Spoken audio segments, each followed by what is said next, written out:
got the world in my hands, the master plan, but I don't know why I keep calling, why I keep all of these girls in my shows. They loving me, but I don't know why I keep calling, why I keep calling you.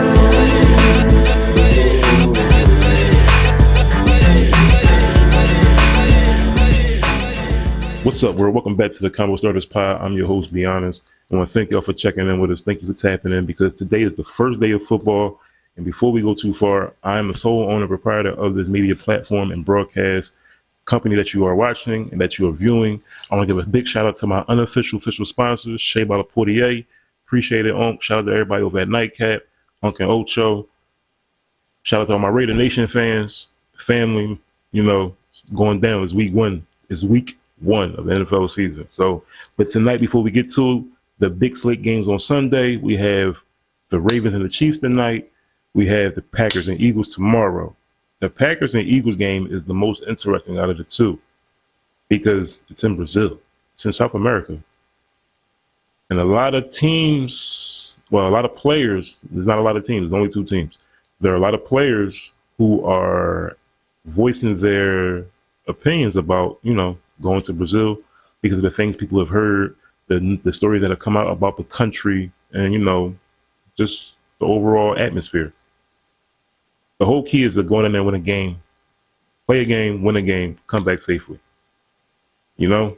But that's the game that's the game we all get to witness and watch live on NBC tomorrow, which is Friday.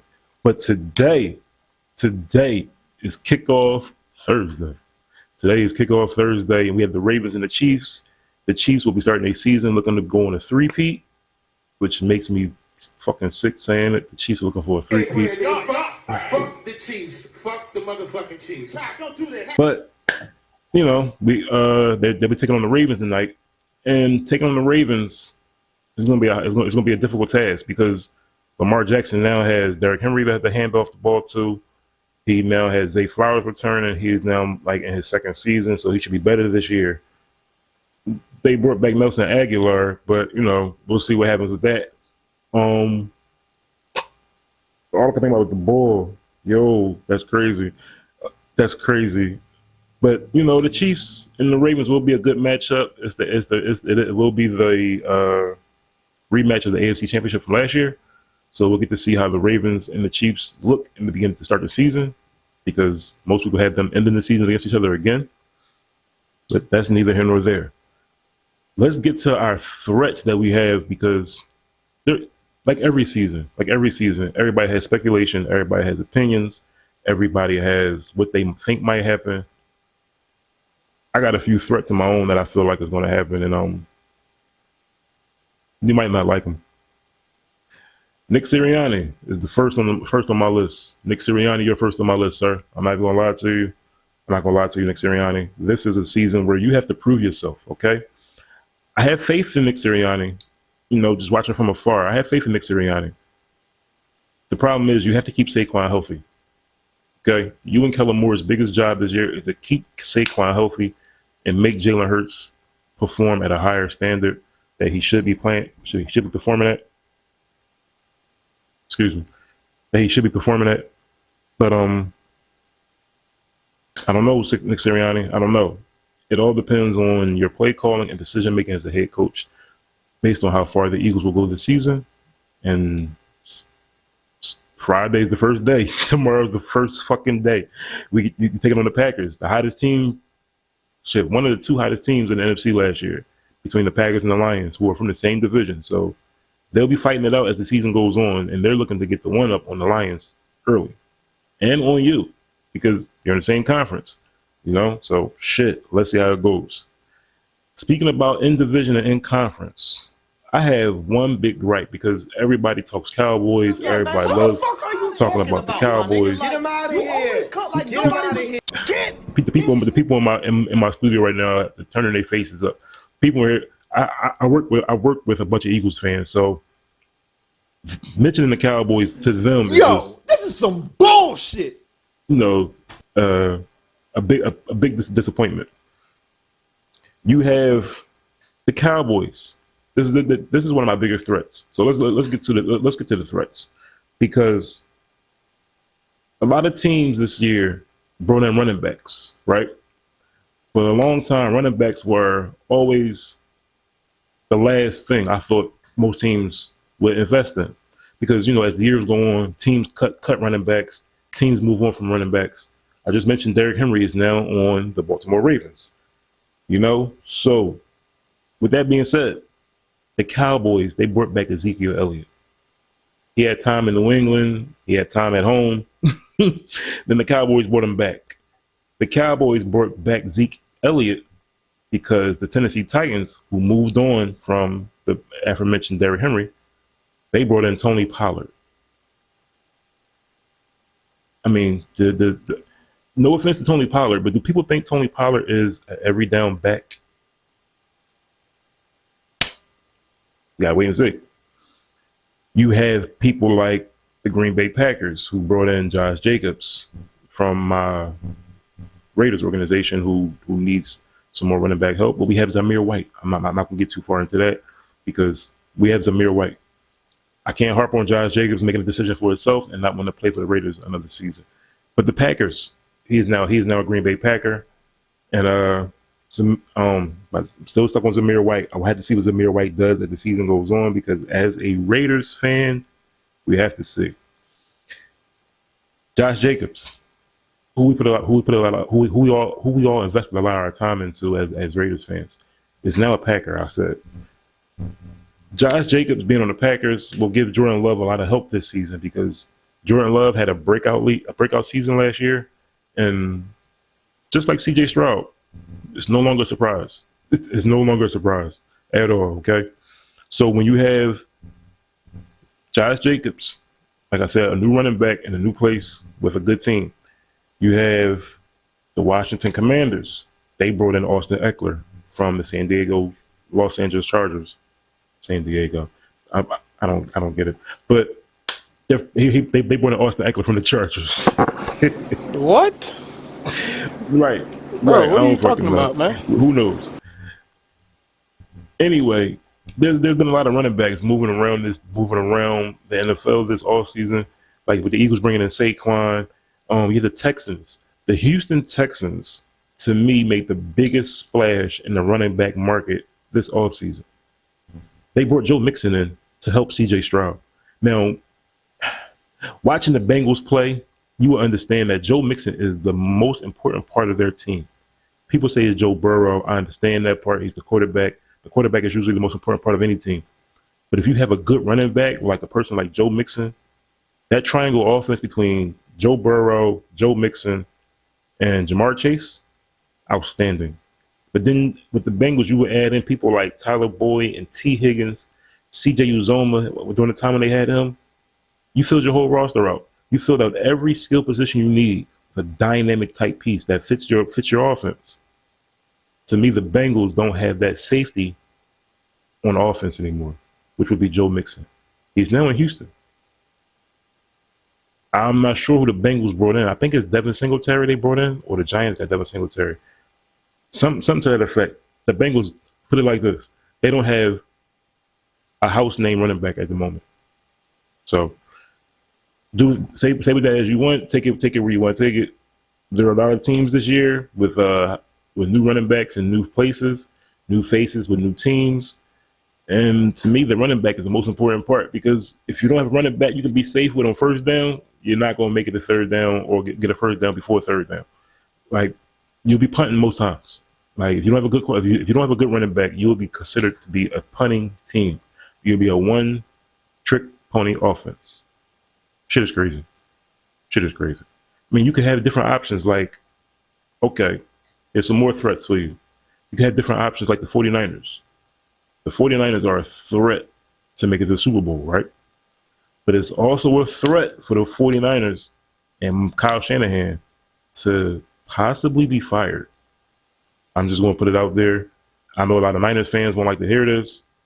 There are some other conference teams fans who like hearing this by the looks on their faces. But Kyle Shanahan is a coach who I feel as though his time is running out. just like I mentioned for Nick Sirianni. But Kyle Shanahan has had a longer leash on time. He's had a lot more to do and operate with in San Fran. I mean, you got Christian McCaffrey now. You've had Debo. You went through this whole offseason trouble with Brandon Ayuk and Trent Williams, who are now both signed, may I say. They both are now signed. So that gives the Niners a threat. That makes the 49ers a threat to go back to the Super Bowl. But it also gives them an ownership threat of Kyle Shanahan getting fired, because how many chances do you actually need to cross over the hump? Shit is getting crazy. Mike McCarthy, coach in Dallas. Mike McCarthy, I just mentioned a few minutes ago, they brought back Zeke. Mike McCarthy is still the play caller for the Dallas Cowboys. He's still calling plays on offense. Kellen Moore, your offensive strategy, guru for the Dallas Cowboys, who should have been the next head coach for the Dallas Cowboys if Mike McCarthy didn't work out. He's now Philadelphia Eagle. So expect the Eagles to move the ball downfield a lot better this season. Expect the Cowboys to stay the same. Because Mike McCarthy is going to the last year of his contract. And McCarthy might be in the way of getting fired as well. I don't know. None of us know. Put it like that. But who the fuck knows? Who knows? Nobody knows. But Mike McCarthy, the writing's on the wall, sir. If the Cowboys don't do well this year, you will be fired. They paid CeeDee Lamb. They didn't pay Micah Parsons. He's still kind of unhappy, but he's been quiet recently. You had Dak Prescott. He didn't get paid. Mike McCarthy, like I said, he didn't get paid. He's in his last year's contract along with Dak Prescott. Jerry Jones seems like the type to move on from the coach and quarterback in the same offseason. He's going to get rid of both. I feel it. He's going to let both of them go if they don't perform well, or at least make it to the Super Bowl or NFC Championship at least. Like give them something to look forward to as time goes on. But you never know. The Cowboys season's almost over already. With that being said, let's get into some other coaches who are on the hot seat. Sean McDermott, Buffalo, you, sir, are on the hot seat. In my opinion, Sean McDermott's on the hot seat to go along with his quarterback, Josh Allen. Let's dive into this a little bit, because if you hear all the other analysts on TV speak about Josh Allen, they give Josh Allen such high praise. Nightcap. Guys over at Nightcap, they had a list the other day speaking about, quarterback tiers and things of that nature. And Josh Allen was in the first tier. I mean, you had Patrick Mahomes, you had Joe Burrow. I think it was just Josh Allen. I think it was only 3 quarterbacks. And then you had the rest, like in tier 2. I see where Shannon Sharp and Ocho might be coming. I see where Shannon Sharp and Chad Johnson might be coming from as far as quarterback play, because they played the game. They played the game at the highest level, at the most intense moments. They've won Super Bowls. Well, Shannon Sharp has won a Super Bowl. Sorry, Ocho, not the group you together like that. But they played the game on all kind of levels at high moments, and made great impacts within the game. And as a receiver, as them being receivers, they would know a quarterback better than anybody, right? Who? From the eye test, as a fan, as a person who played somewhat, but not too much, because of, if you see my scoliosis video, you know why. But as a fan, mostly as a fan, but I am somebody who understands the game very well, as far as play calling, lineups, X's and O's, route running, trees, every like position plays, like things of that nature. I understand the game very well. My problem is Josh Allen did a lot on his own, which is remarkable as a quarterback. Josh Allen's 6'4", 200 something, to like 250. He's a monster. He's a monster at quarterback. My thing is, Josh Allen gets a lot of pass because of people say the team he has around him, which I think he's always had a good team around him. with Stephon Diggs, Dawson Knox, Gabe Davis.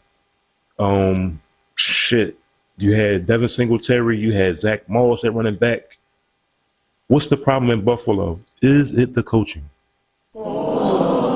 Is it the coaching? Because if Josh Allen does so much, but then he fails at certain points, is it the coaching? Because Bills Mafia, the fans come out in droves in Bills Mafia. They're like Eagles fans. They're like Raiders fans. They're wild and reckless, okay? My thing is this. The fans can only carry the team momentum so much because after a while, the players can only perform with so much adrenaline running behind them between themselves and the boost they're getting from the fans, either at home or the boost they want, or the disappointment that they want to give fans that's on the road. I've always been a person who, if I play a sport, I like playing on the road. I'm not gonna lie to you. Playing on the road and disappointing fans and looking at their face when you do things and like when you win in a game, it's a great feeling. It's a great feeling. But my thing is, let's not get off topic because Josh Allen, like I said, does all these remarkable things as a quarterback, right? He does all these remarkable things as a quarterback. I have to check his volume. I'm sorry, excuse me. For him to do all these remarkable things as a quarterback and not have a successful team win is it becomes a microscope because Josh Allen can win. Josh Allen does things perfectly. He doesn't do things perfectly. If he did do things perfectly, he would have 3 Super Bowls like Patrick Mahomes. Josh Allen performs at a level as though he's trying, but his coach isn't helping. Sean McDermott, I think, is the first coach to be fired this season if the Bills are a team that doesn't win. Which, to go along with Mike McCarthy, he would be next in line. So I'm sorry. I'm sorry. But Sean McDermott is on the way out of Buffalo. Sean McDermott and Mike McCarthy might switch jobs. That'd be some shit. That'd be some funny shit. I'm not gonna lie to you. That'd be some funny shit. That would be some funny shit because what if Sean McDermott, all right, football season ends, boom. Bills don't make the playoffs, or Bills, fall short in the playoffs. Cowboys fall short in the playoffs. And, both coaches get fired, and then, new coaches get hired in new places, and you look up and the Dallas Cowboys then hired Sean McDermott, and the Buffalo Bills then hired Mike McCarthy. Hilarious. If that happens, expect Aaron Rodgers to wipe the Bills down, walk the Bills down every game because he hates Mike McCarthy. Mike McCarthy got fired on Aaron Rodgers' birthday. Like, you can't be that. That's another story. Anyway, let's stick to this season. Let's stick to what's going on right now in this season. Today's Thursday, like I said. We got the Ravens and Chiefs tonight. We have the Eagles and Packers tomorrow on Friday. Both games are on NBC. So if you're watching, be ready, get to it, stay to it.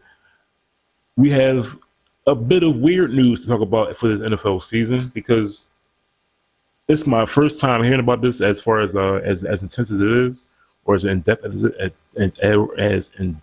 is. Get that together. Gotta get it right, buddy. You gotta get it right, buddy. Anyway, I'm sorry. As you can tell, I'm excited. It's football season. A bunch of people are excited. You have, like I said, you have the Brady's broadcast restrictions, which are kind of weird. You have Tom Brady, who is on. He has an application in for to be a limited partner with the Las Vegas Raiders. Right? He's going down the same path as Will Packer. Screenwriter, director, producer Will Packer. He has a partnership, a limited owner partnership with the Atlanta Falcons. So Tom Brady is in the same boat, I would say. But Tom Brady has a job at Fox, 10 years, $375 million, if I'm not mistaken. Buck, can you do a stat check? Appreciate it. Tom Brady's career post-football is very lucrative, but is very, restricted as well because the NFL has come up with these Brady broadcast restrictions based on his, like I said, aforementioned position with the Raiders. And it's not even. It hasn't even been approved yet, which is the crazy part. It hasn't been approved yet. But Tom Brady, being an analyst this year on Fox, he is not allowed to attend team meetings. He is not allowed to attend broadcast meetings based on teams. He can't even do production meetings with his broadcast crew. He just has to show up on Sunday and be ready to work, which I feel like a little unfair. Like, it's kind of fucked up, kind of unfair, right? Even though you have a player in the past like Greg Olsen. Greg Olsen, who was the tight end for the Carolina Panthers, he was injured for a year and a half because of his knee. But Greg Olsen, who graduated from college, damn, where did he go? University of Miami? No, somebody gonna cuss me out for that shit. Well, he off his job today. He not doing stat checks. He's just checking the board and hitting buttons. You have Greg Olsen. You have Greg Olsen. Like I said, we have people in the studio today. Shout out to the Property Princess. She over in the corner. We have Greg Olsen. Greg Olsen is he had a job with Fox, if people remember. But Greg Olsen had his own restrictions because he was a current player for the Carolina Panthers, but he was working for Fox simultaneously. His restrictions weren't as in depth as Tom Brady's. Shit is kind of weird. So something to watch, something to keep an eye on, because Tom Brady might get tired of that shit and just pick up a football again. Why not come to where your owner at? Anyway, we're gonna keep that shit moving. We're gonna keep that to ourselves. That's a threat to watch out for. Another threat to watch out for, Dennis Allen, because I said we're on coaches. Dennis Allen, my man. He's not my man. He's not my man. Dennis Allen did the Raiders dirty. Anyway, you have Dennis Allen, who is now in New Orleans. He's been in New Orleans for 2 years. He has Derek Carr as his quarterback again. Yeah. He has him as his quarterback again. They will not be doing well in New Orleans this year. And I don't know how this should happen, because the New Orleans, as an organization, let me ask you a question. From 2012 to 2014, did you watch football? Did you see what happened in Oakland? They were horrible. Dennis Allen and Derek Carr were fucking horrible. As a fan base, we gave Derek Carr so many chances. I love you, Derek Carr, but we gave you a lot of chances as a fan base. Dennis Allen, you had 2 years. Like I said, 2012, 2014. He didn't do anything. He didn't do anything. He got fired. We kept Derek Carr. We gave Derek Carr more chances. We gave Derek Carr, a few more players. They brought in one of his best friends, Devontae Adams. Devontae Adams, please stay in the Raiders jersey. You in a Jet jersey looks like you in a Green Bay jersey over again. Who wants to see that shit? Anyway, but Derek Carr, he had a nice little olive branch to get himself better as a quarterback for the Raiders, and they let him go in favor of nobody, because that was Josh McDermott. That was Josh McDummy. I'm about to call him Josh McDummy. Josh McDermott, whatever his name. Josh McDaniels. Thank you, Josh fucking McDaniels. When somebody you don't like, you forget their name. Josh McDaniels, he messed the whole thing up. He got rid of Derek Carr. Devontae Adams wasn't happy. Josh Jacobs was very upset. So, we had to go through a few things. But now, Derek Carr is in New Orleans with Dennis Allen as his head coach. How? I don't know. Like, how does that work? New Orleans, what were you watching in the past 10 years? Have you seen Dennis Allen's coaching style? Y'all didn't do well last year either. Alvin Kamara got hurt last year. So, Dennis Allen, get ready to be fired again. Derek Carr will be your fault too. But I digress. You have Robert Saleh. Damn, we put Robert Saleh on the list too? Well, Aaron Rodgers is one of those type people that will get you fired, Robert Saleh. Ask Mike McCarthy. Just be careful when December 30th rolls around. You might get fired. November 30th, December 30th. Aaron Rodgers' birthday is November 30th. Aaron Rodgers' birthday is November 30th. So be careful. You might get fired on his birthday. With that being said, Robert Saleh and the Jets are looking to establish themselves with Aaron Rodgers for the second season, for first actual time on the field. Because that 4 minutes we saw on the field last year, it looked like it was going to be doomed anyway. But that's neither here nor there. You have Aaron Rodgers now being a plug-and-play quarterback with the team from last year that Zach Wilson left. Zach Wilson wasn't good anyway. We know this. We know this. We have Aaron Rodgers coming in with Breece Hall, Garrett Wilson, and a whole slew of others. The fun part about it is going to be how will Robert Saleh and Aaron Rodgers coexist on the sideline? We've never seen that yet. We've never seen it. We know Aaron Rodgers is a quarterback who likes to go his own way, call his own plays. If he sees someone on the field, he will change. He will audible. He will not go along with the coach's decision. How will Robert Saleh, who is very boisterous as a coach, as a man, period, how will he handle that when he sees, say, Robert Saleh goes out and calls a run play on second down, 2nd and 6, he calls a run play. Aaron Rodgers goes on the field, lines up, sees the offense, sees the defense. He changes plays. Some coaches don't like that shit. They want you to run their scheme, their way, play by play. They've been written up a certain way. As a player, you might see something different and be like, yeah, we're not running that shit. So Aaron Rodgers, he's a very headstrong person, as we have seen in the media in the offseason and throughout the years of his career. How will this work out in New York, which is a media capital? People will be watching. People will be having the microscope on this team because it's the Jets. They've been good since Joe Namath, Testaverde. That's been damn near over 40 years and 60 years. So come on, Jets. Mike Greenberg wants to see you win. And I want to see Greeny smile too. I think we all want to see Greeny smile because the NFL Countdown crew, they're going to have something to talk about. Or Greeny might not want to talk at all on certain days when he find out the Jets is playing like shit. So that's not good for the ESPN brand. So the Jets have to win so Greenberg can actually have something good to talk about. Maybe, maybe not. The Jets, as far as this season goes, they will make the playoffs. I see the Jets coming out 10-7 at least. They should win the division. It'll be a fight with them and the Bills. I don't see the Patriots anywhere in the race. The Dolphins are a team to watch as well because has anybody seen Mike McDaniel? Has anybody seen Mike McDaniel? Head coach of the Dolphins, Mike McDaniel. The fun part about Mike McDaniel is, Mike McDaniel's a young coach, right? Everybody knows this. You could tell by his demeanor, the way he walks, the way he talks, the way he is. The fun part about Mike McDaniel is he's been a head coach for 3 years in Miami now. In the first year in Miami, he looked. So I saw somebody online say he looked like a Best Buy manager, and now he looks like a Miami kingpin. Is that what Miami does to people? If so, Mike McDaniel, you need to get out of that shit fast. Get the hell out of there. Somebody go save Mike McDaniel because by the time 5 years from now roll around, he's still the head coach. He's going to be chubby, like Jada said, right. Appreciate it. He's gonna be like all out of shape and chunky, sweatpants rolled up. You know what I'm saying? That's gonna be hilarious. Sweatpants.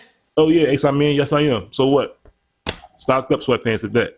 Anyway, this shit is gonna be hilarious. This shit is gonna be hilarious to watch Mike McDaniel this season because who knows what he might wear to a game. Did anybody see his interview? Whatever. But you know what? Just leave it as is, Mike McDaniel. Keep doing what you're doing, bro. If the Dolphins winning and you celebrating in a certain way, it is what it is. Oh, shit. Fuck. All right. Yeah. It's your man, Be Honest. It's the Combo Starters. Remember, always remember, be honest with yourself. You can be honest with everybody else in the world. It was Swiggle, man. Play the video. First. I'm seeing it. I see why stars are crazy, man. These motherfuckers. I went to Disney World with my kids, which is a big deal for me. I don't get to see my kids so much. I do Chappelle's show 20 hours a day. Sleep for like half an hour, raise my kids for 10, 20 minutes, and then I go back to work. Now, this particular day, I got to hook up with the kids. We went to Disney World. Everybody at the park, fucking everybody. Hey, I'm Rick James, bitch. Hey, I'm Rick James, bitch.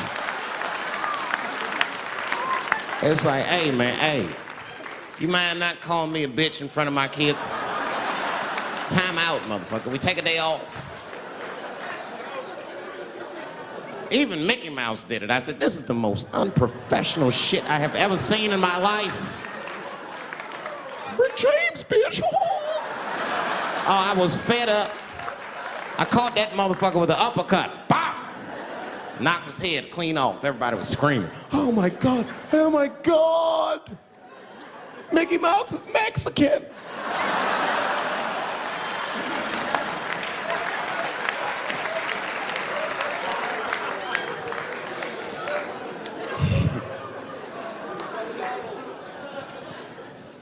terrible time in Disney World. Disney World is like a whole nother country anyway. They got their own currency. That shit is ridiculous. As soon as I check in the hotels, welcome to Disney World, Mr. Chappelle. Can we interest you in some Disney dollars? Nah, man, I'm cool. You can't buy weed and pussy with Disney dollars, nigga. I'm on vacation. I like them greenbacks. I like them greenbacks. You know what I'm saying? It's the kind of money people spend. People is very particular about that. I saw that. That was one of the main stories from the war. Was the first big thing we did was they said, now that Iraq has been liberated, we have managed to take Saddam Hussein's face off of the money. And I'm not gonna lie, when that press conference came off, I was like choked up. I was actually proud to be an American because that is a very subtle psychological nuance of oppression to have a dictator on your money. And it's thoughtful to be able to take that motherfucker off for the goodwill of another person, right?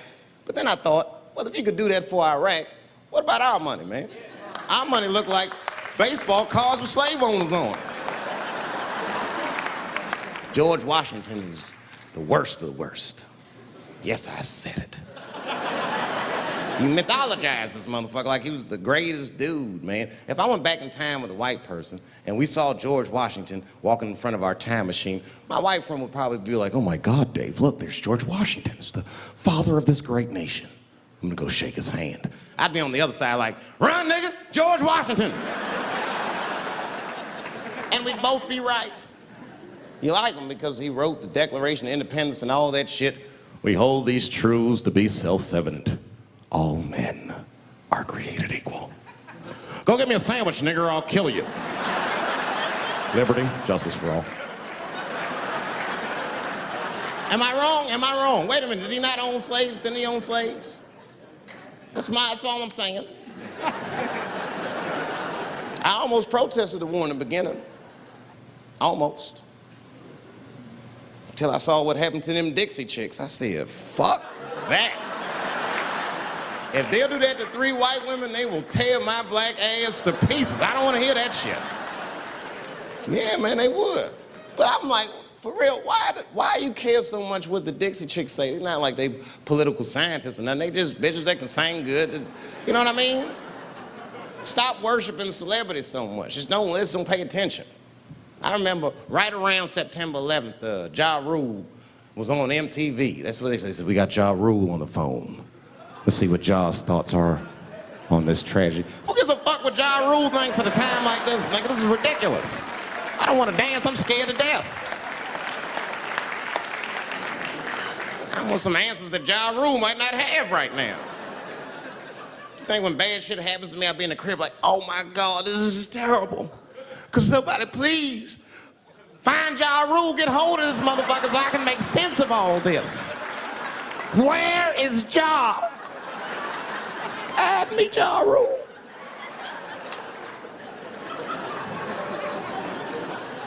I don't even know why people listen to me. I'll say anything, nigga. I've done commercials for Coke and Pepsi. I don't give a fuck what comes out of my mouth. I just say what it takes. Whatever it takes, that's what I'm saying. If you want to know the truth, can't even taste the difference. Surprise!